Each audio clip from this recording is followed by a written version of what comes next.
there, stranger. Do you wanna play a game? It's called Pin the Knife and Piano. Prepare to feel pain. I'm alone every day, but I don't freaking care. This is just a guy who wears a mask. I'm not even that scared. Peekaboo! I can see you that crane I put you in. I can kick your ass, and yeah, I'm a little kid. You cut your eyes out? Whoa, what a little bitch. Prepare to have extreme tea party, Mr. Mitch.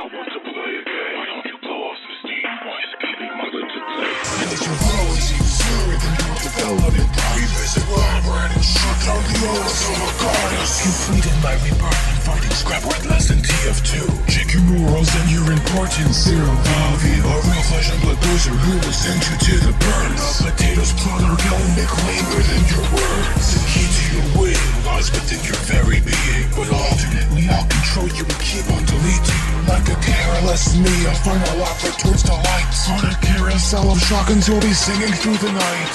Think outside the box with water strapped to your head, or else you won't survive in the final chapter's end. You will function like a puzzle when the tables get turned. Like a cube I will leave you with a third degree. You, my doll, I will take out all your stuffing. Burn your plans of hell, and I ain't bluffing. This is my house, bitch, so come out you leave. Also, one more thing, please play with me. Activating hell, cleanse to end your malfunction ray. So your mouth shut, you monster, don't wanna hear you speak again. There's no way to reverse this, so listen to the tape. Scatter your parts all around the land, just for my namesake. This shell ever form herself appears to mock me for my puppetry. From the ground up to the moon rocks, you can't run, you're in my custody. Cause you can't scream in outer space or stay inside your jail. Time's up, sorry, game over, you failed.